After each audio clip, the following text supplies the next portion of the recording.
Well, I hope you had just a wonderful weekend. Mine was, I would call it pretty typical. I sat down and watched a lot of football. Unfortunately, there isn't going to be a lot more football, at least the entertaining variety, anytime soon, other than the Super Bowl, and even that may not be what we would call entertaining. I'll talk about that a little later in the program. In the meantime, a number of things that I happened to see over the weekend and right up until showtime this morning that I think we're going to have to talk about today. And I've jotted down a short list of some of those things. I won't get to all of the list right now, but I'll tell you a few of them that I thought were highlights of the weekend and coming into this morning. There is a front page story on the Sunday Times News about local Muslims reacting to a lot of claims that their faith happens to be violent. They have a small gathering place where they worship. You've probably passed it. I have too as well. It looks like a tiny house. They're looking to expand it. And I was actually shocked by the figures that were reported in the newspaper about how many Muslims actually live in the Twin Falls area. But we'll get to that a bit later. I don't think that we're looking at a great terrorist cell here or anything like that. I think that most of the people that were actually interviewed are pretty much your run-of-the-mill, well, some were students, some were business people and the like. But they have some interesting thoughts about the direction things are going with their religious faith around the world. Number two, if you look at our website this morning, and you can do that by going to newsradio1310.com. The lead story, and you see a large photograph of President Obama there. It says tickets are available for President Obama's Idaho visit. Now, after the State of the Union address, he's coming to Idaho the following day, and he's going to be speaking at Boise State. And again, tickets are still available. This is one of those things that has been noted already by people in media. When he was first running for president way back in 2007, 2008, he would show up somewhere and there would be a packed house. And then after he was in office a few years, it seemed to wear off. He went to Pittsburgh where he had spoken to a packed house of, I think it was pipe fitters, and he went back to their Union Hall a few years later, and hardly anyone showed up for his remarks. He went to Ohio State University a couple of years ago, and again, the arena was half filled. And so he's not drawing the crowds that he used to. And coming, of all places, to Idaho to promote what is really going to be a Robin Hood pitch probably will not fill up the building again. So just letting you know that. On the other hand, if you feel it's a piece of history and you'd like to go, perhaps you might get your hands on some of those tickets. And the other thing that really caught my attention this weekend, and it's because I almost rescheduled my life. Well, not that that's a big deal, but I was driving past the theater at the mall on Saturday, and I slowed down and looked at the start times for the various movies that were playing. And American Sniper is of course, playing locally, which set all sorts of box office records. It may, by the time they finish counting this morning, it may have eclipsed $100 million on its opening weekend. Just an incredible, incredible turnout by people who wanted to see this film, which is based on the life of the late Chris Kyle. Kyle was shot by one of his fellow troops at a range a couple of years ago, or 2 years ago now. And that man was suffering from a severe case of PTSD. But the movie, it really details Kyle's life while he was serving in Iraq, and just the difficulty it put on his family and the like. And I was going to go because Friday night I happened to see a comment on Facebook from a friend in California. And I met the friend about 5 years ago now, when she was working on Christine O'Donnell's U.S. Senate campaign. And we've stayed in relatively good touch ever since then. Well, maybe I should rephrase that. This is not talking about anything physical or anything like that.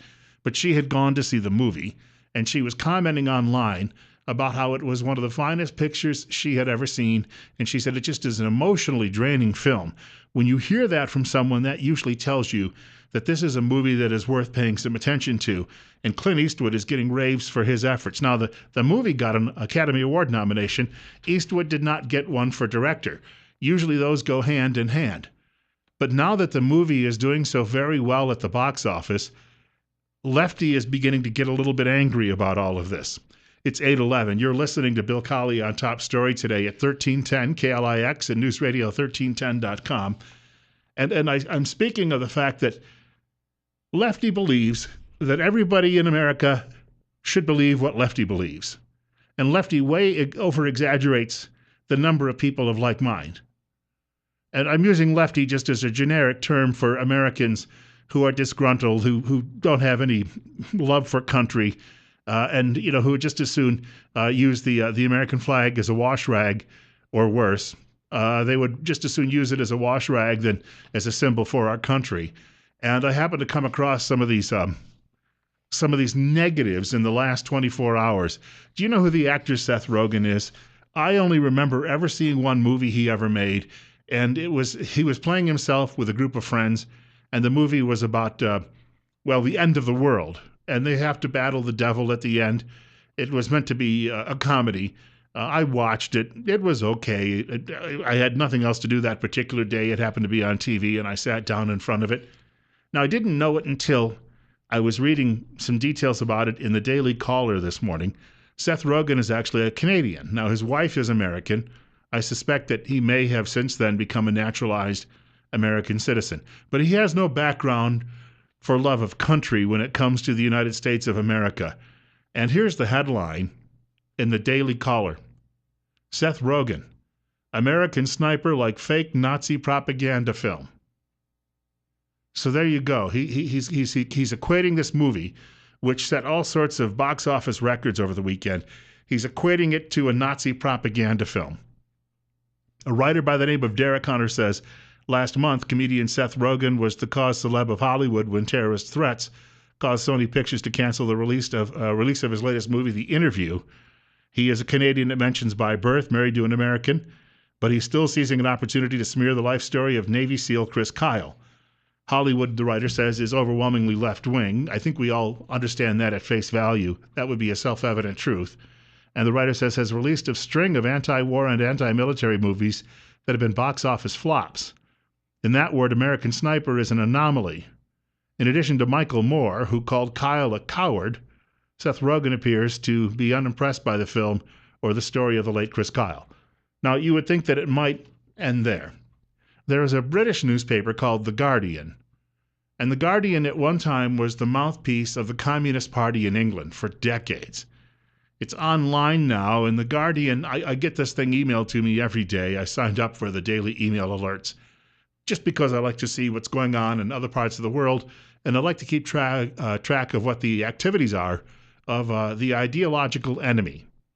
And there's a writer, she has a column today in that newspaper. Her name is Lindy West. I looked her up online after reading this, and if you see her online and some of the images, you can understand why she might be a very, very angry and sullen person. And this is the headline: The real American sniper was a hate-filled killer. And in fact, the headline then goes on to ask, why are simplistic patriots treating him as a hero? So there you go, simplistic patriots. Because you're not a lefty and you don't hate this man and you have some respect for him and you're going to the movie and you're cheering the movie, you're a simpleton. In other words, we on the left, we know we're so much smarter than the rest of you. When are you going to get in line and join us? That's the argument they continually make in these situations. And she goes on to say, much of the U.S. right wing appears to have seized upon American Sniper with shallow comprehension, treating it with the same unconsidered rah-rah reverence that they would the national anthem or the flag itself. Now, you've got to remember, this woman was never asked for a date on when she was in high school or college, and probably never has been asked on a date since. So she's got a lot of axes to grind in her personal life, and I'm sure that it manifests itself in columns like this. She goes on to write, how much, if at all, should Eastwood, that means the director, Clint Eastwood, concern himself with fans who misunderstand and misuse his work? If he intentionally or not, she writes, makes a hero out of Kyle, who bare minimum was a racist who took pleasure in dehumanizing and killing brown people, is he responsible for validating racism, murder, and dehumanization? And she goes on to write, is he a propagandist if people use his work as propaganda? And I just highlighted one other little piece, a couple of sentences in the final paragraph. She says, and she's describing Chris Kyle, a straight-up serial killer exploiting an oppressive system that, yes, also employs lots of well-meaning, often impoverished, non-serial people to do oppressive things over which they have no control. In other words, she's saying that aside from Chris Kyle, who she views as a serial killer, that his fellow troops are impoverished people, obviously walking around hayseeds with their teeth rotting out of their foreheads, so they have to join the military for that reason, and then they're forced to do things that they don't like. And I think that's the typical view of the American left when it comes to American patriots. And never the twain shall meet. But I think that we have to be forever vigilant because these people have control of 95% of the media. They have control of the entertainment industry. They have control of the White House. Luckily, to a lesser degree, Congress anymore, albeit all of these people we hear that are moderates are certainly not trustworthy. But they have the means to foster their thinking process and to set the agenda on discussion. And it's not what the majority of Americans tend to believe. And this is a serious threat to our culture going forward, to the survival of our culture, because these people have just been chipping away at it. This Alinskyite notion that if you just keep chipping away at the base, it will collapse, and then they can build their socialist paradise from the rubble. And we know how that's worked historically, don't we? And so they're all focused now on one movie that they're going to attack. And of course, Eastwood has come under attack before for the speech he gave at the GOP convention a couple of years ago. The lefties absolutely hated that as well. They said that he was senile, that he'd lost it, simply because he would not get down and lick the boots of the President of the United States as they do. It's 8:18. You're listening to Bill Colley this morning on Top Story on News Radio 1310 KLIX and newsradio1310.com. Look, following the other side of this break, I'll take some telephone calls if you'd like to comment on this. The telephone number, if you don't know it, you can write it down. It's 736-0300. That is 736-0300. Or if you've got a photographic memory, you don't need to bother writing it down. Although the photographic memory in most people, I think, is greatly exaggerated. I've only known a couple of people in my entire life who I would even put near that category, and I wouldn't say that they were completely 100%. They did not have that ability. Some of the other things we've got coming up, about 8:30 this morning, or just after the 8:30 break, we're going to be joined by Randy Staples, and he's going to talk with us about a couple of things. One thing that I noticed on his site, and it's one of those rare moments where I happen to see a picture of a firearm, and there was no negative connotation attached. That's interesting.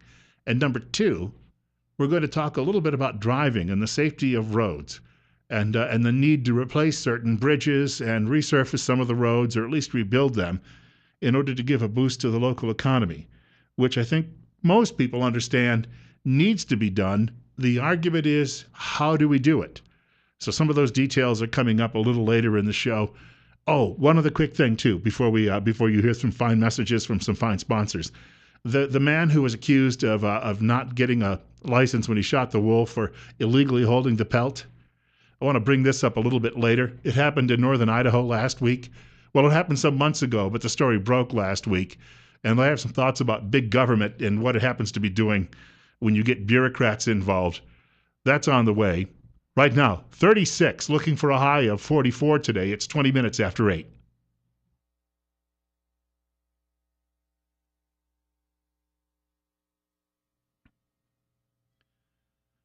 There was a story you heard last week right here on News Radio 1310 KLIX, and we had details as well at newsradio1310.com. And it detailed the travails of a man in northern Idaho who shot a wolf. Apparently, from the view of government and environmentalists, if a wolf is about ready to eat you or your dogs, go ahead and let it happen. And I say this because it just, I know, well, but that's the law. Give me a break for a minute on this one. And Fox News ended up picking up this story. No pelt, possible jail for ex-Navy officer who shot wolf in Idaho. And I'm just going to jump around and give you a couple of quick highlights from the story Fox has. To legally bag a wolf, hunters must first buy the tag from the State Department of Fish and Game. It's permissible to shoot one in self-defense, but you don't get the carcass or the pelt. I guess you just have to leave it there to rot, so other animals and buzzards and the like can come along and chew it to pieces. That's apparently better for the because, we have so many wolf shootings that we can feed the multitudes of avian species in Idaho. No, I guess that's not the case at all. The writer goes on to say that Mr. Mize, and he's Forrest Mize, 53 years old, he wanted to hang the Idaho gray wolf's pelt on a wall in his home, but a taxidermist refused to take the job because he did not have a tag. He applied for the $11.50 tag retroactively, but state conservation officials somehow found out. He now could spend 6 months in jail and pay a $1,000 fine. Now, again, he's out for a walk on a trail and suddenly encounters a wolf. He has his dogs, and the wolf suddenly decides to go into attack mode. So he shoots the wolf dead. All right, we all understand that, and we can all be sympathetic. So he didn't leave it there to rot on the trail. Apparently that is his crime here. And he thought, well, what the heck? It's a nice-looking pelt. I'll take it home. I'll hang it on the wall. And now you've suddenly got government stepping in and saying, oh, you can't do that. If you do that, I mean, God is going to be angry, and Mother Earth is going to be angry, and the environmentalists are going to be angry, and you didn't pay your $11. How does he know he's going to encounter a wolf on the trail and have to defend himself by shooting it? Yeah, well, that you should have known better. You should have had your $11.50 tag just in case, because most people out for a walk every day encounter wolves in those situations, don't we? The reason the government is doing this, it's simply the usual old bureaucratic argument, and it is this: because we can. Because we can. We get paid to do this. We get paid to produce. That's what's really behind all of this. It's not about right or wrong. It's just simply because they can mess with the guy, so they're going to do it to justify their existence. We have a caller with us. I'll note, caller, hold on just a moment. 736-0300 if you'd like to reach us on Top Story this morning with Bill Colley on News Radio 1310 KLIX and newsradio1310.com. And you're up next. You're on air. Good morning, Bill. You happen to be right. He was guilty of one thing. He wanted the pelt. Right. Right. There is a unspoken rule in Idaho. It's called the 3S. You shoot it, you shovel it, and you shut up. Yeah. By taking it to the taxidermist. Thank you much. Didn't stick around. Just wanted to get that out off his chest, I guess. But taking it to the taxidermist apparently was the big mistake. Otherwise, it could have ended up on the wall at home. And 20 years from now, you could have had agents come bursting in, searching his house while they're trying to confiscate his firearms. That's the future, of course. And then they would have said, well, we can't prosecute you on this because apparently the statute of limitations is long, long gone. But it just, the whole point of our law, a system of law, and our court system as well, is to try to inject some common sense into what we do. And once again, this wolf wanted to tear apart the man's dogs and perhaps him. All right, so again, he walked away with the pelt. And if you were out, bagging wolves illegally, I could see what the point would be with all of this, because people don't like poachers. But the fact of the matter is he wasn't even going to be making a profit off of any of this. Again, he stumbled into a situation, he remedied the situation in self-defense, and now you've got people saying, well, boy, they're just salivating at the prospect of being able to find this guy and put him away. I don't understand it. In fact, I think at this point, you've got these bureaucrats who are enforcing this need to come forward, issue this man an apology, and say, hey, you know what? Sometimes common sense dictates that we don't go ahead with this enforcement. Now, I know people will then argue, well, wait a minute, but what about the guy who's going to get away afterwards? Again, he did this in self-defense. That's simply all that is. And the fact that he walked away with the animal and the pelt, look, it wasn't going to go anywhere after that. It wasn't going to come back to life. It wasn't going to harm anyone else. And as I say, other than being worm food, really nothing here has been disturbed.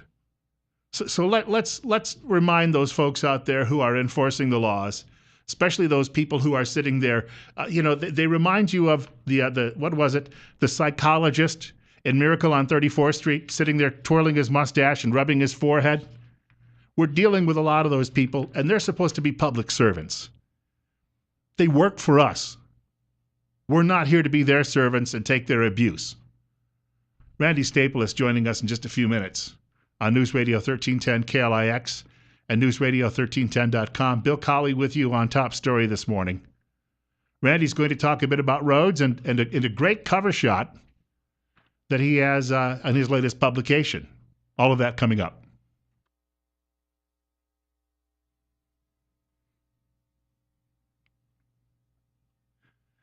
The publisher of Idaho Weekly Briefing joins us on Monday mornings on Top Story on News Radio 1310 KLIX and newsradio1310.com with Bill Colley.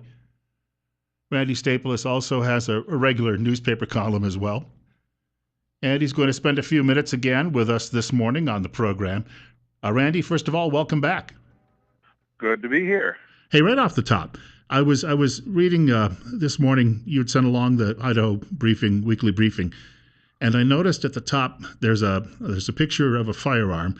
By the way, we should point out it's a non-judgmental photo. There's no editorial position here, but you're discussing some efforts by some local people for an upcoming event. Can maybe you just tell us briefly what that is? That's it's called SHOT, the larger statewide event. There are a number of people, a number of manufacturers in Idaho that produce parts for guns. Largest concentration of them actually up in the Lewiston area.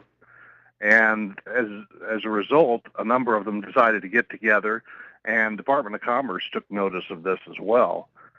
They decided to put together an all Idaho firearm, and that is what the picture is of. It's a firearm whose parts were manufactured entirely in Idaho.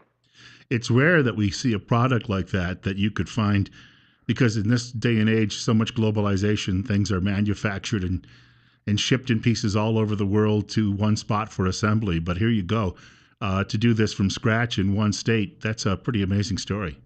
That's true. It is kind of interesting that all of those pieces were able to be put together in Idaho. And if you start to think about a complex mechanical piece of whatever that would have been manufactured totally from start to finish in Idaho, I'm not coming up with very many others. In truth. I was reading your column today in the Times News, and it's a subject we talked a bit about last week, and that was road infrastructure matters. This morning, there's a fellow actually writing at Washington Examiner, which is a fairly conservative publication, but the headline is "Why Infrastructure Matters: Rotten Roads, Bum Economy." And so a lot of people are making the very same point, no matter what their backgrounds are. And of course, you pointed out that there's still going to be considerable debate about how you do this here in Idaho. Oh, there's going to be no doubt about that.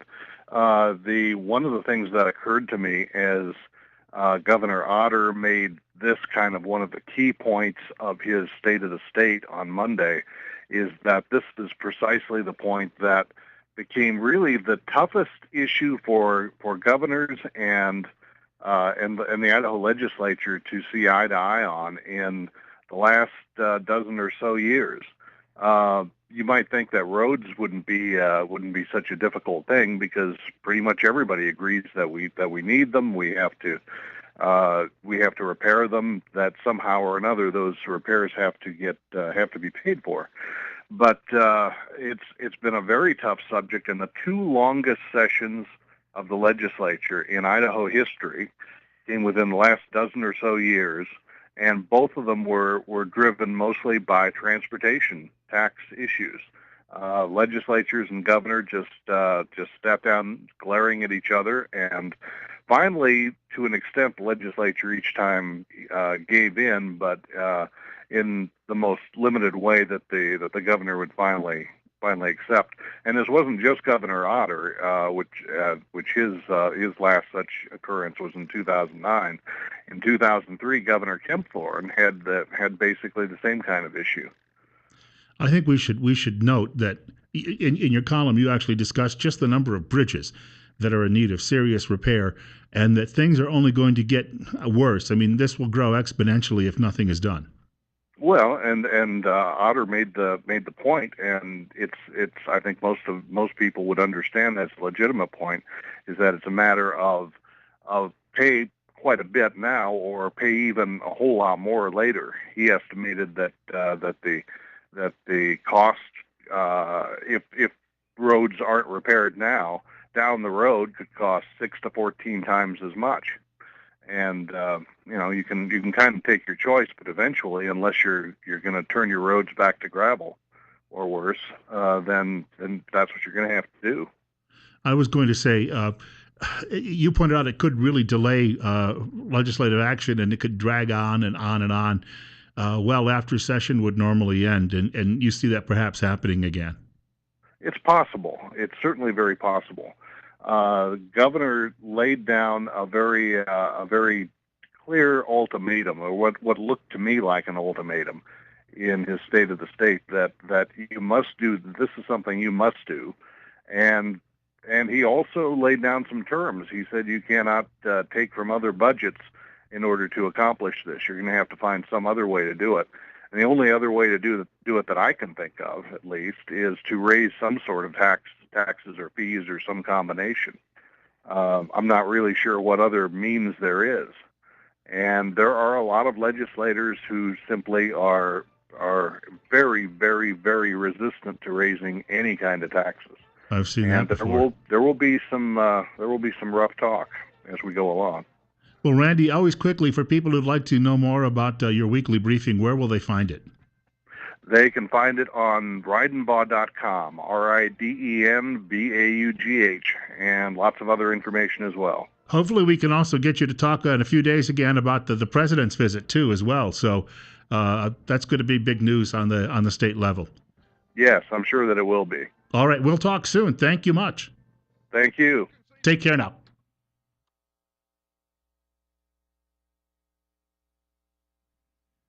I referenced this briefly while we were talking with Randy Staples a couple of minutes ago, and this is out of the Washington Examiner this morning. Robert Puentes, and he's with the Brookings Institution, and he's writing about roads and why we need them. It's my understanding that the people who put together the United States in the very beginning felt one of the primary responsibilities of government was to keep the roads open so we could keep trade going. And he's writing, and again, he's not writing in a liberal publication. He says that concrete, steel, and fiber optic cable are the essential building blocks of the economy. So we've gone beyond just roads, is what he's trying to explain in all of this. He had a couple of facts here, though. I mean, some of these things I may have been aware of, but maybe not to the extent that he's citing. He says, unlike Western Europe and parts of Asia, the United States still has a growing population. We've added, get this, 25 million people in the last 10 years. So the country has a population of nearly 330 million. We've nearly added almost a full tenth to that in a decade. And that's a fascinating figure. I wasn't aware that it was that big. He also says over 83% of world economic growth in the next 5 years is expected to occur outside the United States. So I guess his point is, how do we bring it back here? And then he points out that Canada, Australia, South Korea, parts of Europe, and all of China are spending far, far more money on rehabbing roads and bridges or building them. And I think it's something that we have to take into account. Now, if you don't want to pay any taxes, then you can't use the roads. Maybe that's what we have to say. 8:45. We have a couple of callers with us, and I'll get to you in just a moment, caller, if you'll be patient for a moment. I just want to mention 36 right now. Just jumped, in fact, as I was speaking, to 37 at 8:45 this morning. Top story with Bill Colley on News Radio 1310 KLIX and newsradio1310.com.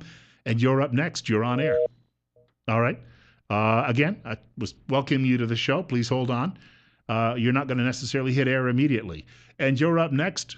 Welcome you to the show. All right. Can you turn down the radio in the background? Yeah. All right. Let's try that again. Go ahead. Hello.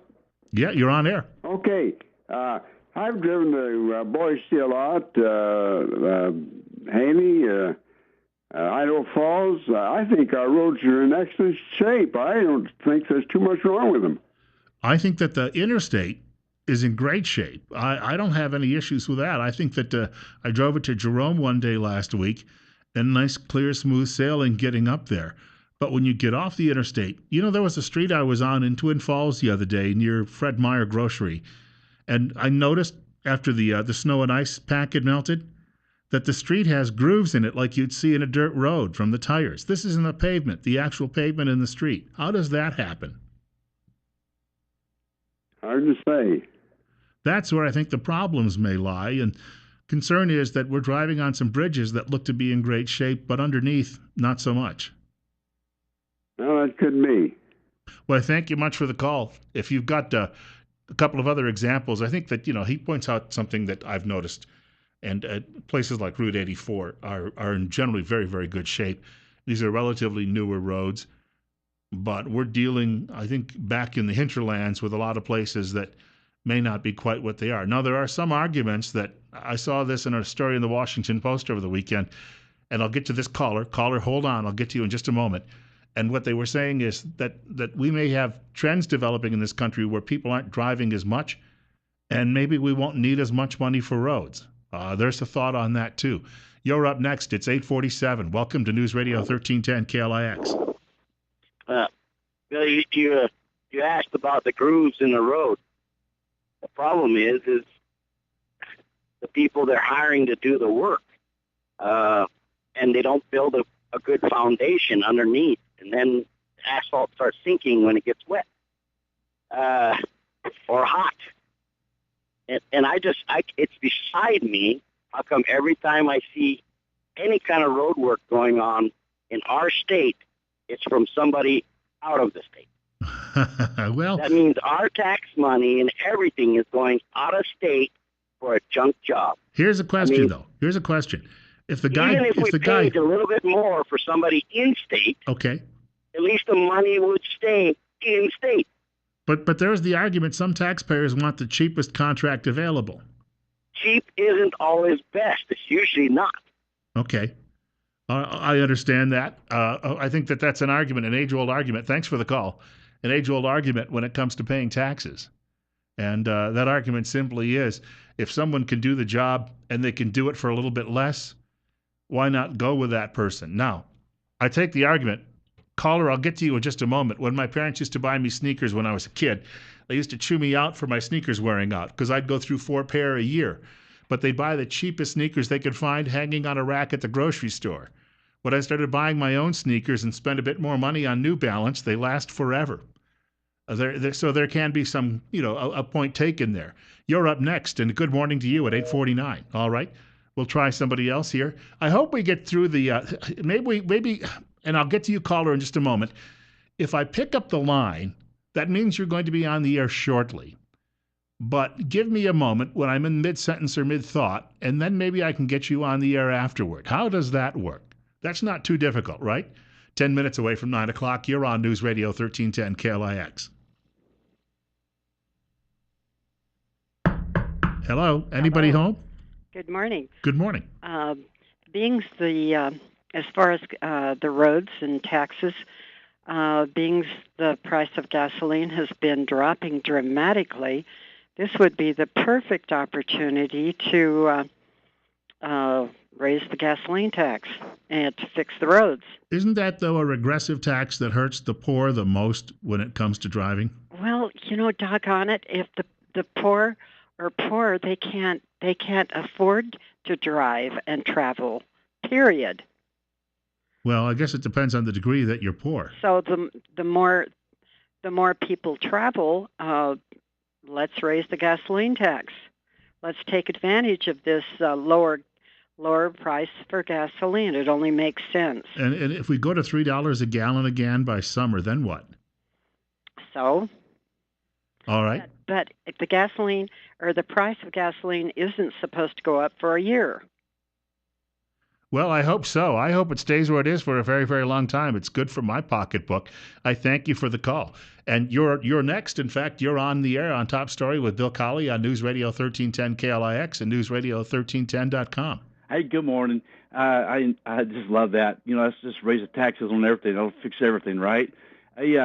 I've called him before about the roads. They keep talking about how good the interstate is. Well, you can knock the front end out of your brand new interstate. And I've driven up the city roads like Poland. It's a brand new road. And I thought I was going to knock the front end out of it the other day. I hit a big old crater out there. They just leave it. They don't fix them. I was driving on Pole Line the other day and up around behind the mall and up near the temple. And I also noticed that we had a lot of frozen snow on the roads, and it was like driving over a cratered surface. Yeah. Yeah.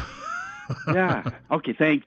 Thank you. I just wonder how difficult it would be to have the plow push that off to the side, so it would be a little bit, driving would be a little smoother. Now, we are asking people to be more responsible for themselves in these situations. And so perchance when I'm driving on a street like that, I have to slow down. That is something that I should know as well. A self-reliant person might think about those things. But I hit some spots on Saturday while I was driving on some of those streets. And believe me, I got a rattling out of all of that.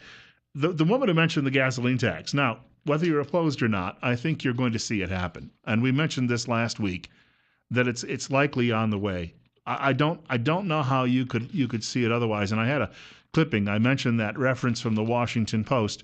U.S. car travel has been on the decline for a decade. Will cheap gas change that?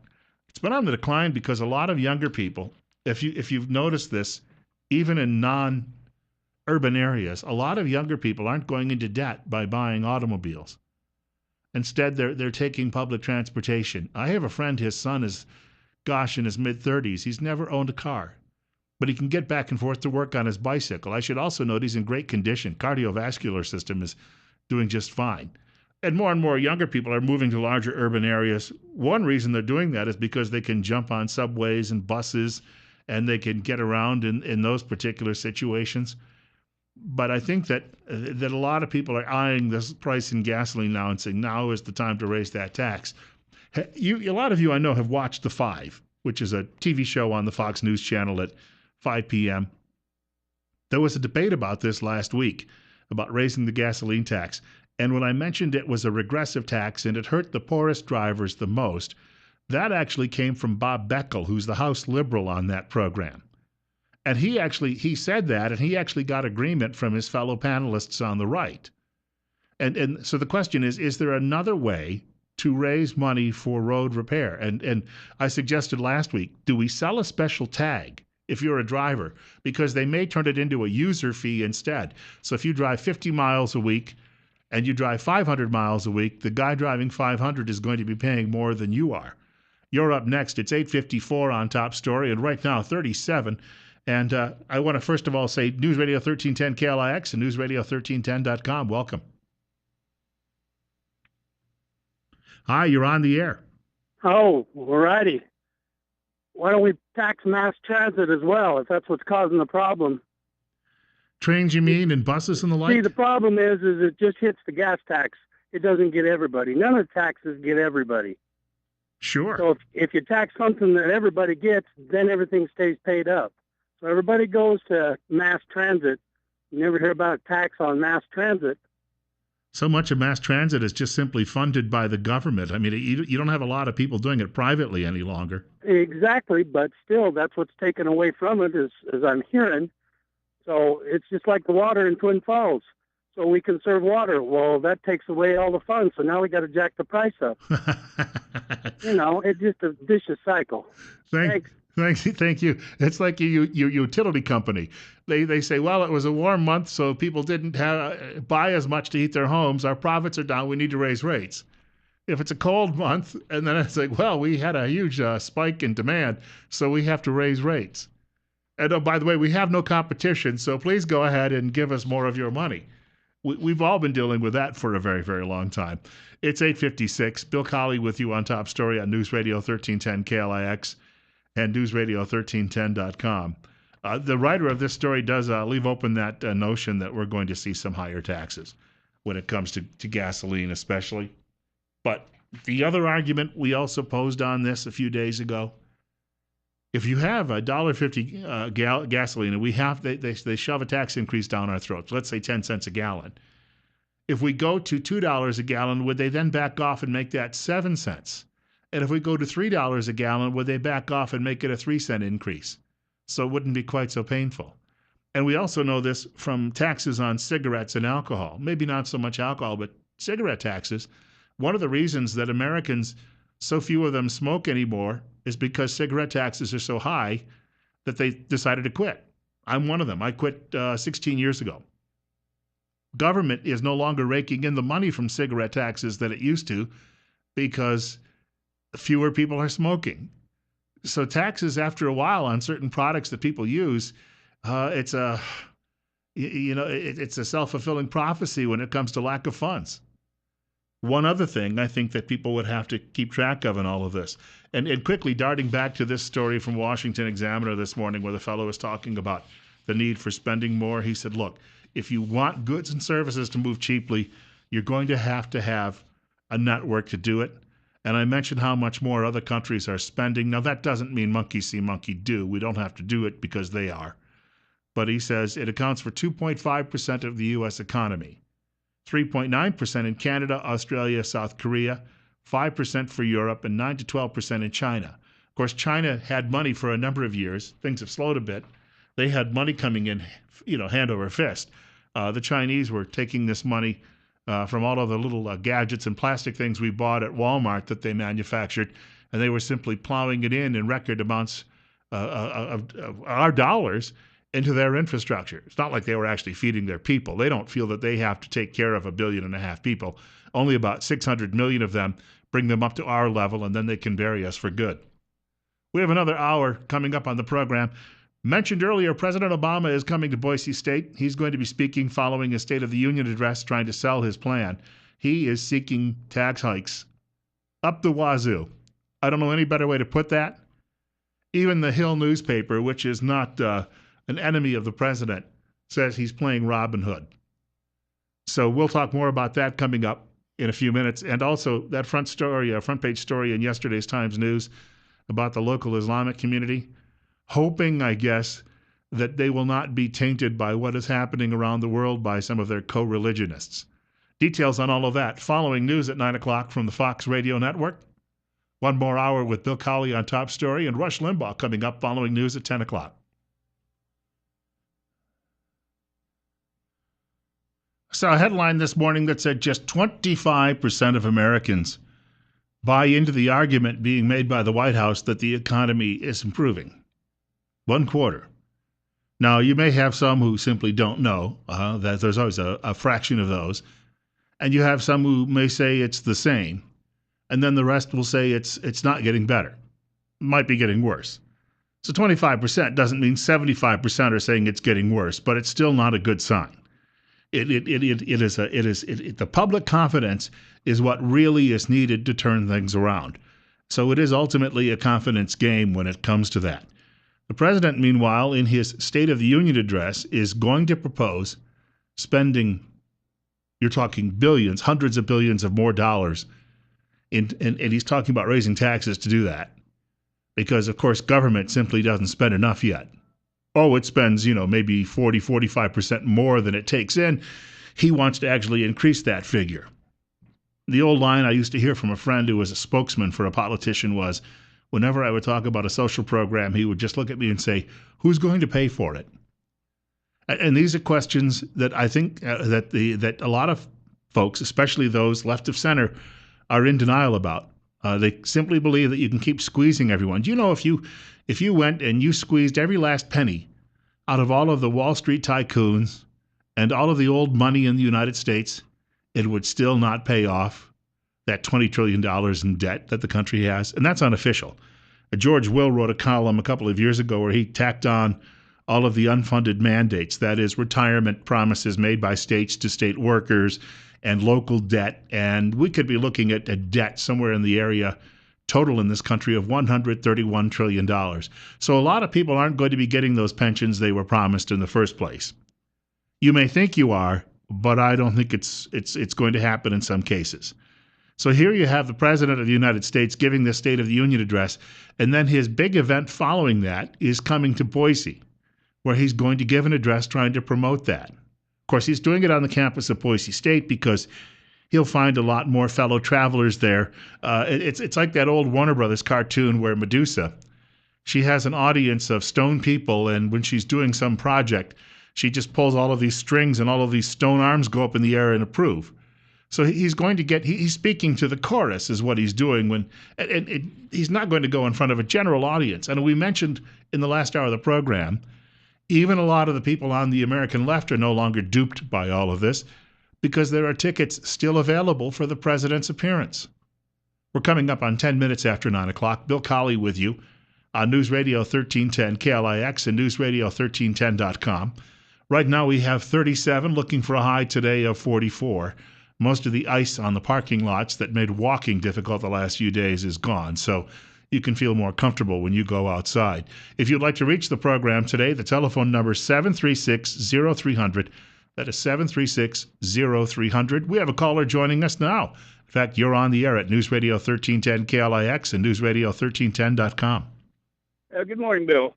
For somebody like myself, having watched this government and the way they manipulate the people for so many years now, they couldn't add the gas taxes when the gas prices were so high because the people would have went in an uproar. Now we drop the gas taxes, which is evidence that they have control of it, and now they're going to add these gas prices. They're going to shoot it back up to $4.50 an hour or a gallon rather, and plus the tax. And they're going to hit them with a stupid ray, and they'll just sit around and let them get away with it. They want to turn all of the United States into one giant Portland, Oregon, and put us all on bicycles. You know, when I was a kid, I remember seeing the pictures in the 1970s of people in Peking, now called Beijing, China, going to work, all riding, side by side, row after row on their bicycles. They're buying automobiles, and we're going the other direction. Now, what does that tell you? You look back what happened, 20 years ago when the Congress had laws out there that made it easier for a company to move out of the country and to get loans to move out of the country, to kill those jobs here in the country and set them up overseas. Your own government is your own enemy. We still have an export-import bank doing the same thing, and right now we could only sell maybe 700 automobiles a year in South Korea. And yet they subsidize Hyundai, and they bring those automobiles in here and just dump them on us. And unfortunately, our government allows that to continue. Yeah. And they take your taxes and turn them against you and use them against you. Yeah, it's a beautiful thing, isn't it? Thank you much for the call, sir. 12 minutes now after 9 o'clock on Top Story with Bill Colley on 1310 KLIX and NewsRadio1310.com. The headline at the Hill newspaper, which is not, by the way, in any means a right-wing publication. Obama plays Robin Hood.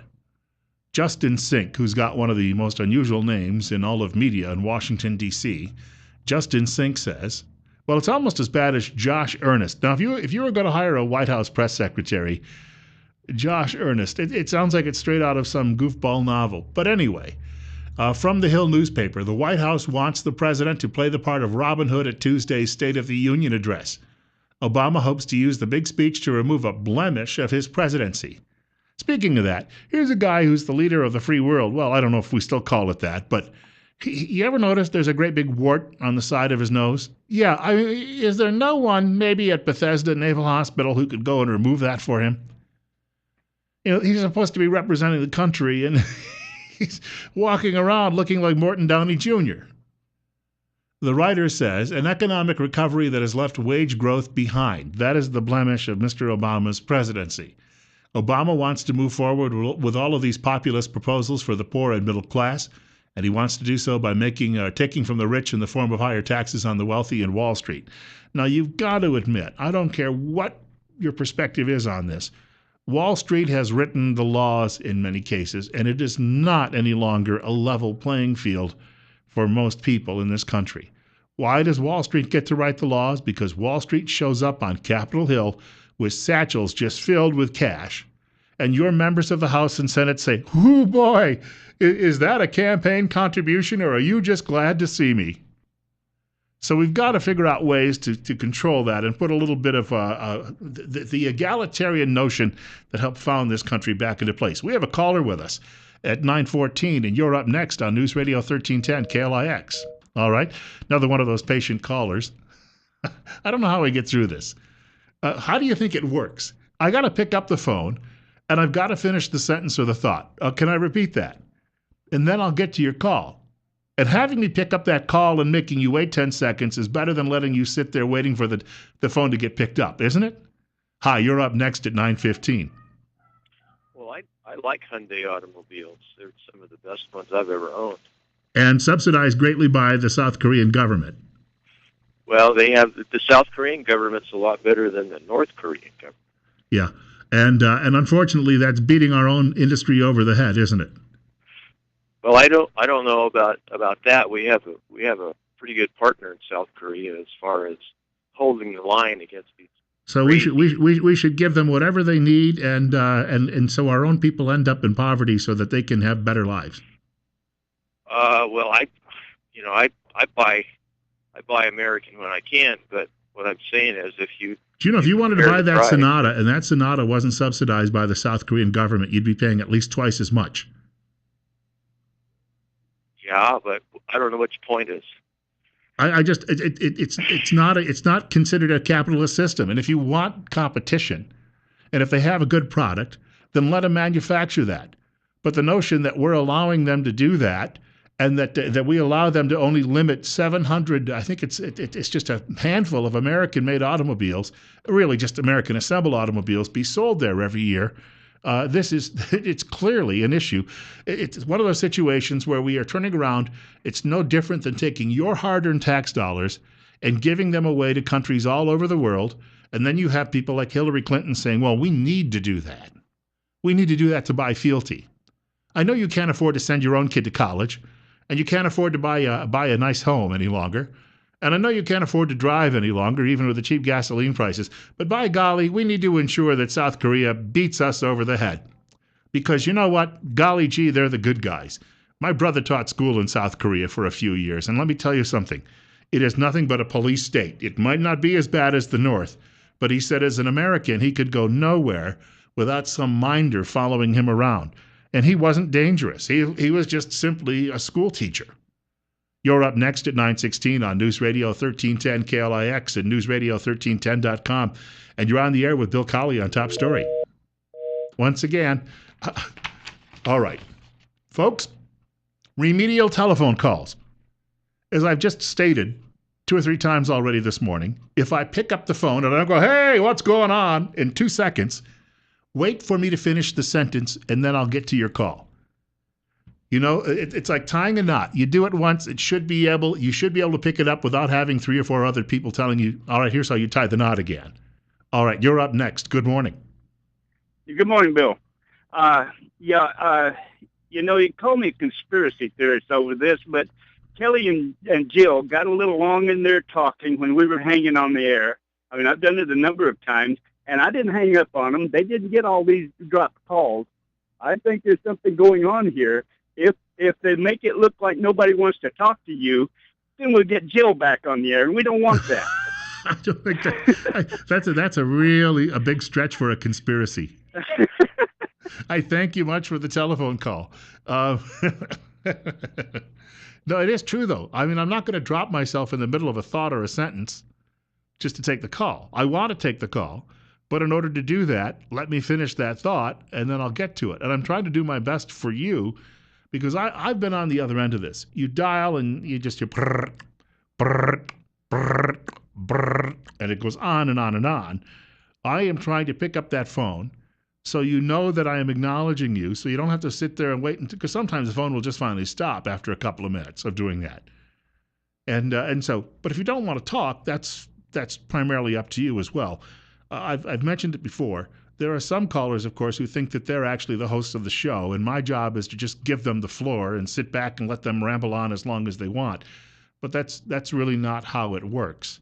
And it's not supposed to. I mean, there's actually, I know it may be hard to believe, but some people look at talk radio and think it's just a free-form thing, but it's actually pretty well planned, and you know, it's not scripted necessarily, in a sense that I'm not sitting here reading off a prompter, but there's actually some forethought that goes into it before a show.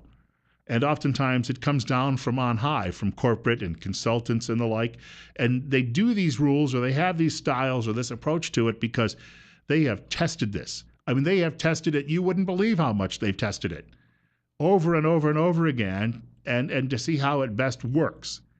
And so everything that we generally do here, whether you think you got cut off, or that we didn't let you talk long enough, or that we didn't let you change the subject, all of that is actually something that we've been taught to do in this business, because we're taught to do what works best. And by the way, stress business, because it is a business.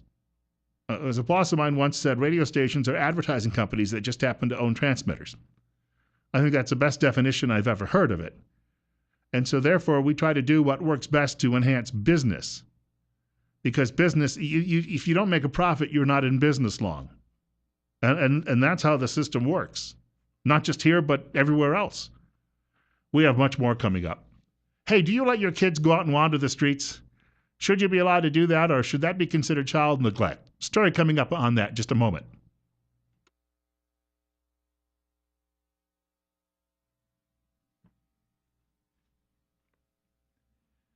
So I was sitting down yesterday morning. Gee, I was so used to getting up early. Last week I was working early morning hours with Benito. So over the weekend I just had not adjusted yet. I got up and I had about 5 hours ahead of me before I went to church. So I grabbed a copy of the Times News and decided to read through it. Then I only had 4 hours and 55 minutes before I went to church. It's 9:24. Bill Colley with you on Top Story on News Radio 1310 KLIX and newsradio1310.com. Lead story above the fold: Twin Falls Muslims work to educate locals, expand mosque. Now, there was a story below that said drug court grads stay clean, as if to imply that all 100% of the people who go through that program, in other words, it's a promotion. The story is a promotion for that because that's something that the editors like. It's not necessarily unbiased journalism.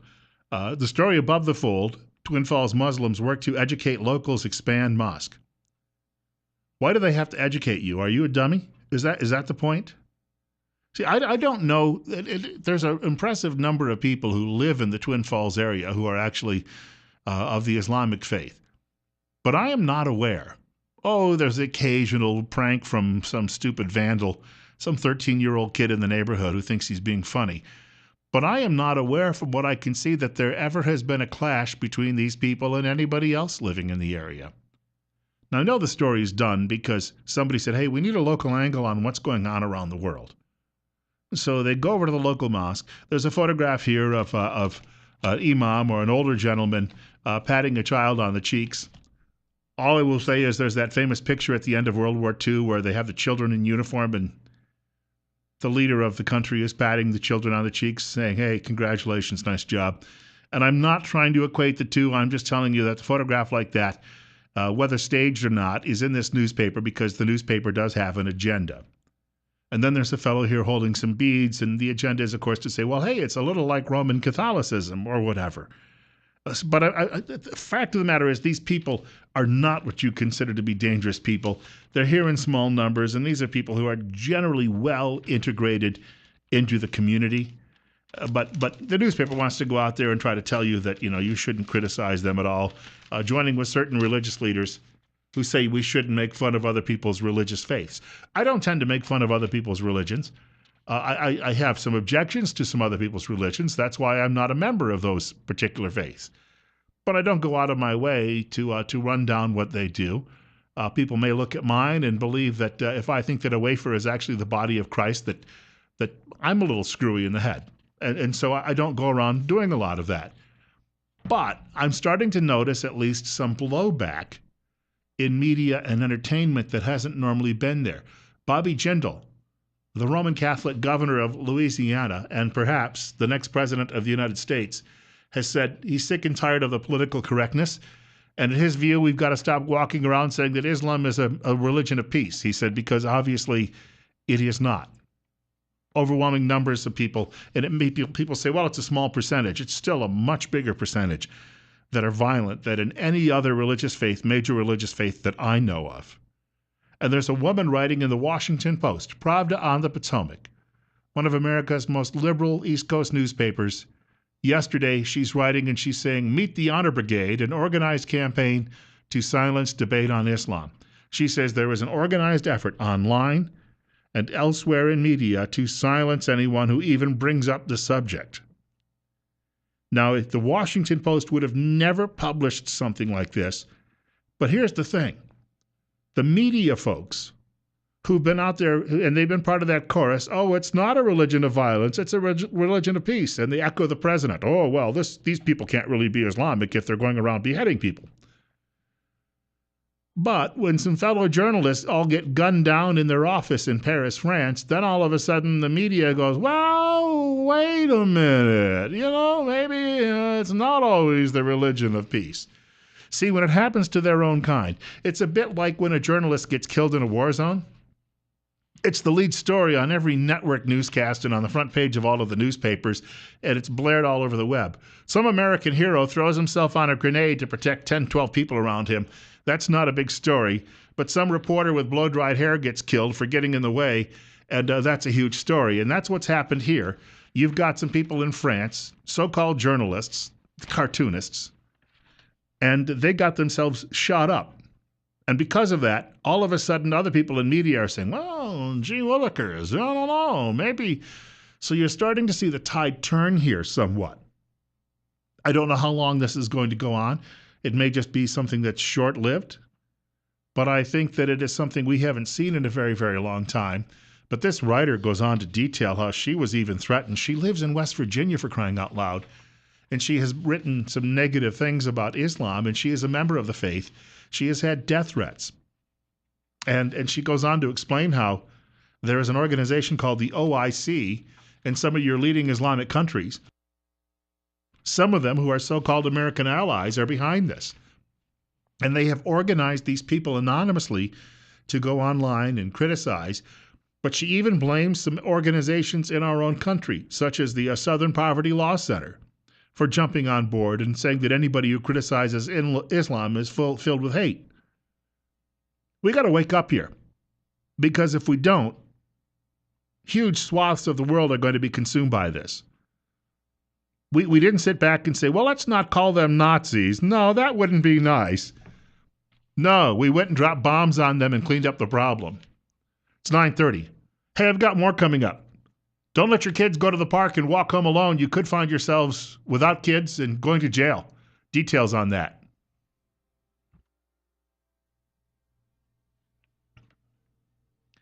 Just happened to see a very funny comment online. We talked about this last week, that the Reverend Al Sharpton is calling for a review of the Academy Award nominations because no people of color, as he put it, were nominated for Best Actress, Actor, or Supporting Actress and Supporting Actor. Lieutenant Colonel Alan West has responded by saying, well, tell you what, if we're going to do it this way, then we need to have more white players in the National Basketball Association.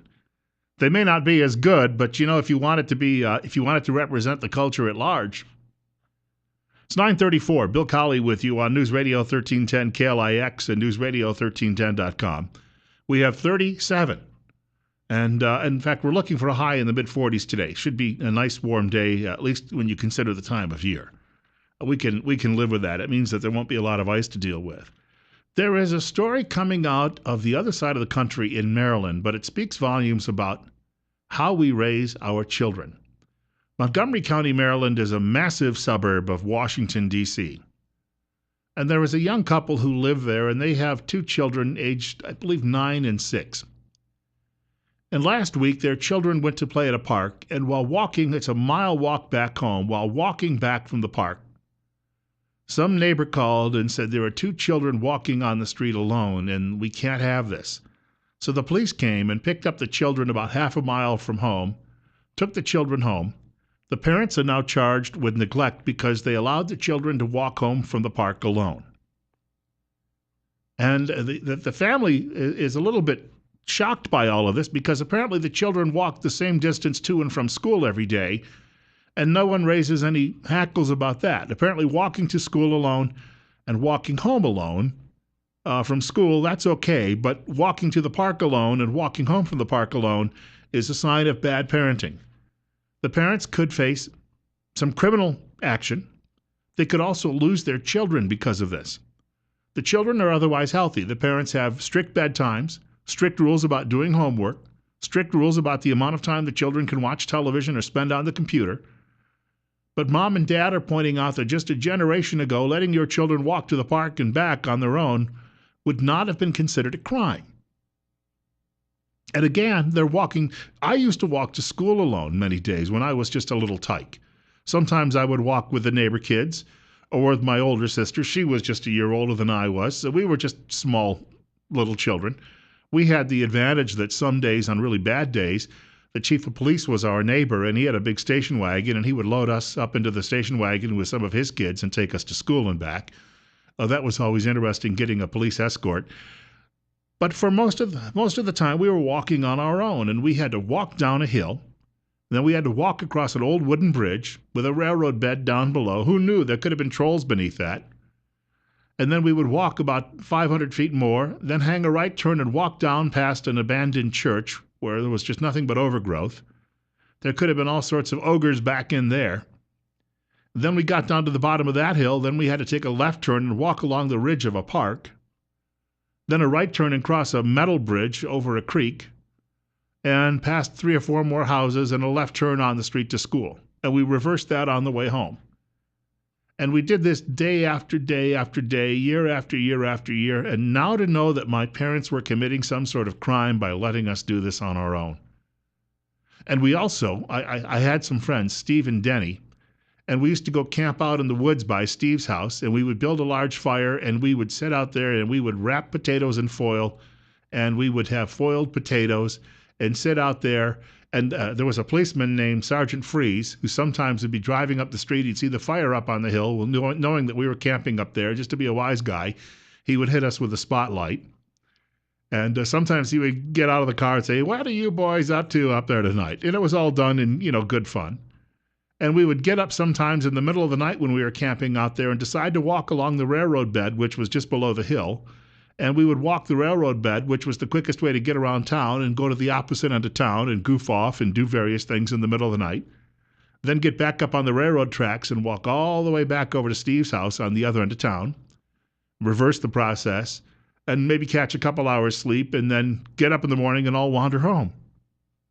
And Mom and Dad never thought anything of it. We weren't getting hauled in for smashing windows or doing anything like that. But here we were out in the woods playing with fire, for crying out loud. We could have gotten killed. We could have burned down the town, but they still let us do it. What has happened to people in this country that you cannot allow your children to walk to the park alone without being charged and being called a bad parent, and have your kids taken away and sent into foster care? 736-0300. You're up next on News Radio 1310 KLIX and newsradio1310.com. Yeah, Bill, that just a real quick comment here. That cop that shined the flashlight on you and joked around with you, he was what is called a peace officer. We have no more of those. We have law enforcement officers. Yeah.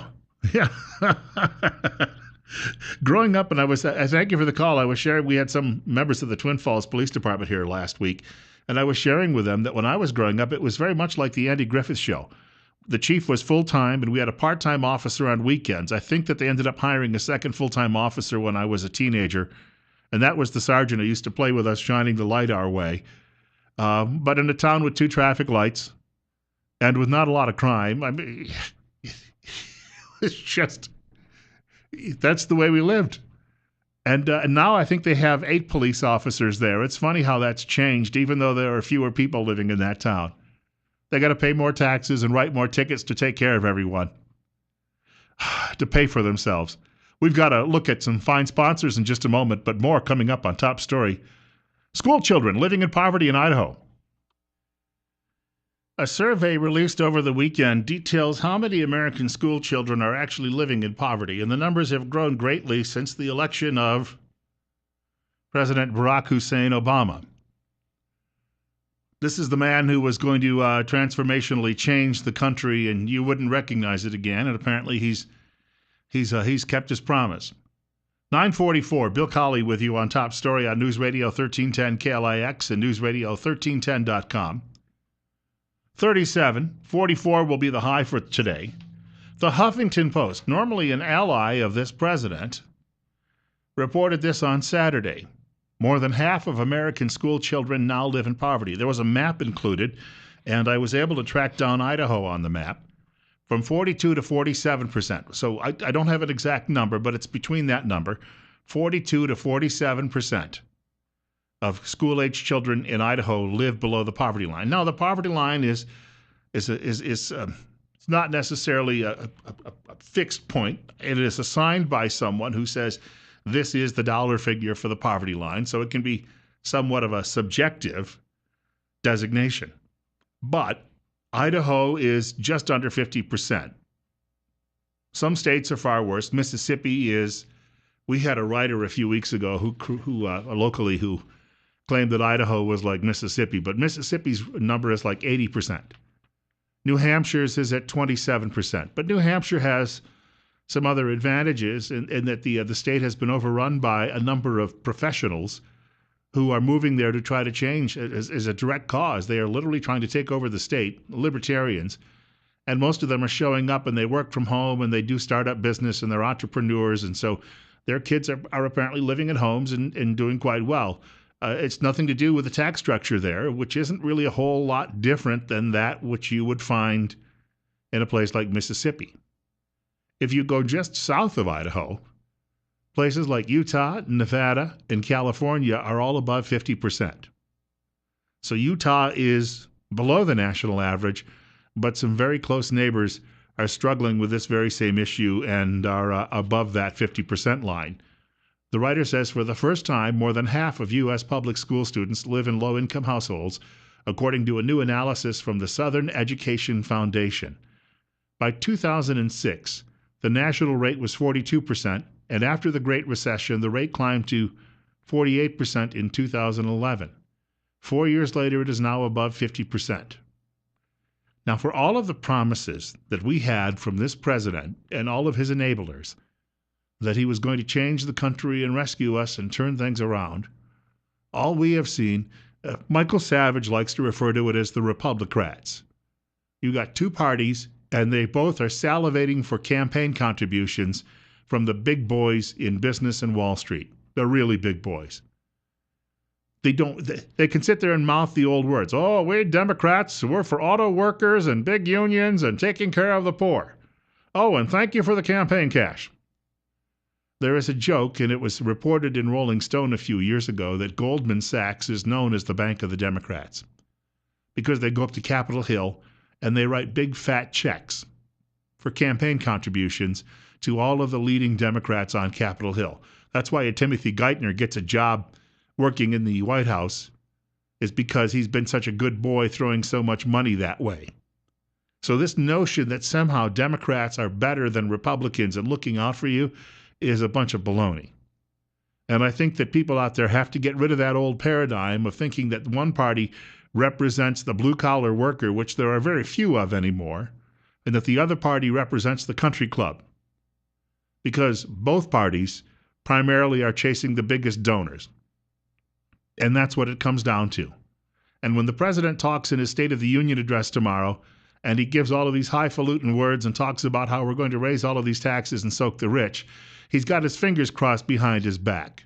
It's a bit like when he was campaigning. You may remember in 2008, he denounced the North American Free Trade Agreement, known as NAFTA. And it was later discovered that at the same time he was telling the Canadians, psst, I don't really mean it.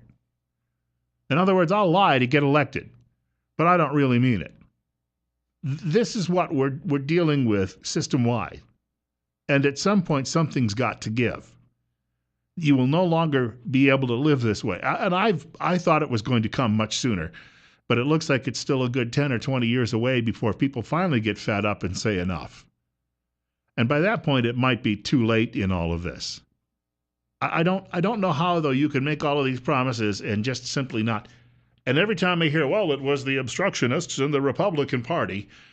Look, Mr. Obama, the first 2 years that he was in the White House, he had majorities in both houses of Congress. If these people were really out for the little guy, they would have done it. All they did was reward insurance companies and the pharmaceutical industry with Obamacare, which, by the way, you're going to see some startling figures on costs coming up in the next few weeks. I was just reading that on the Drudge Report this morning, and Drudge is linking to some stories from some sources, good sources, reliable sources, that even some people among the Democrats are considering that this may have been a bill of goods. But they would be fringe people in the Democrat Party. Did you notice this yesterday? Do you read the comics? It's one of the few things in the newspaper that I still really enjoy on Sundays is reading comics. Been that way since I was a kid, and I was reading Prince Valiant and some of my other favorites. I admit that we've got the single A league of comic strips here in the Times News. It's not like you get all the big ones, but they do carry Doonesbury. I'll mention that in just a minute. First, though, Mike Huckabee, brought to you by the financial advisors at Waddell & Reed. Thank you very much, Governor Huckabee. And again, the Huckabee Report is brought to you exclusively by the financial advisors at Waddell & Reed in Twin Falls. You can reach them at 736-6563. That number once more, 736-6563. So we were talking in the last segment of the program about how the little guy, despite whatever promises you may be getting, seems to be getting squeezed every time Every time government makes a promise, in other words, government is just playing a shell game with us, and unfortunately, we're not benefiting. Now, they may believe ultimately that their policies are so important that they need to sell out their belief system to the highest donor. And then they look for some sort of compromise. But I was reading that this morning, that this whole healthcare system is in dire straits right now again, and that there are even people who are looking at it and saying it's not going to hold up much longer. In other words, they're going to be pushing single payer before you know it, and that will also benefit the pharmaceutical industry. 9:55, 38 right now. Bill Colley with you on News Radio 1310 KLIX and newsradio1310.com. This is Top Story. Yesterday, I was reading the newspaper, and they carried Doonesbury, which I guess is pretty much in every newspaper in the country, which is an editorial cartoon. It's not a comic in any sense, but there was an effort to try and promote the candidacy of Elizabeth Warren. So they're already hailing this woman who's lied about her past, so that she could, her ancestry, so that she could get a plum job teaching at Harvard University. But she's going to be the latest savior of the American public, despite the fact she can't tell the truth, and that she took advantage of some nebulous relation to some Indian tribe hundreds of years ago, in making a claim that it's a bit like that Ward Churchill guy who said the same thing and he really wasn't. Or barely. But anyway, they're making a pitch, but here you go again. If she doesn't have any money and she spurns Wall Street, she's not going to get elected. There's simply no other way around this. When you've got people, there's a U.S. Senator from Delaware named Chris Coons, very liberal. He's saying that what we need is a constitutional amendment to limit spending when it comes to political races. And you could say, well, here you go again, because he knows his side isn't going to get as much. But just before she left Congress, Michelle Bachmann, who was a darling of the American conservatives, said the same thing. And not long after Michelle Bachmann said it, Rush Limbaugh even jumped on the bandwagon. So we've gotten to the point now where you're hearing it from uber liberals and uber conservatives, and they're all bringing this up. It may well be we're going to see it happen. Not anytime soon, though. If nothing in government moves fast. It's like Huckabee the other day was talking about the need for the fair tax and eliminating the IRS. I've heard so many people say, brilliant idea, great idea, huge money saver over the years. And you know what? It doesn't happen. Why? Because somebody somewhere is benefiting from the current system, no matter how unfair or how corrupt it happens to be. Also, didn't get to it last week, but Koskinen, the guy who's running the IRS now, says that they will not be able to keep up with the volume of calls they have from taxpayers who have problems going into tax season this year. But don't worry, if you don't get through, it'll be your fault, not theirs. So you'll be faced with the penalties and fines and perhaps even jail time. Once again, government serves you, not the other way around. Just, I know, something to think about. Well, God willing, I am back here in the Creek Don't Rise tomorrow between 8 and 10 o'clock. Bill Colley with you on Top Story on News Radio 1310 KLIX and newsradio1310.com. 3 hours of Rush Limbaugh scheduled ahead. I did not mention today it was Martin Luther King Jr. Day. I know that will upset some people, but then again, they would not be upset that this is also the anniversary this week of Roe versus Wade. So I guess it all depends on what your cup of tea is now, doesn't it? All right, I mentioned both. There you go. I guess I'm off the hook. And, of course, Sean Hannity will follow Rush Limbaugh a bit later today following news at 1 o'clock. Please enjoy your day, stay out of trouble, and we hope to see you again tomorrow.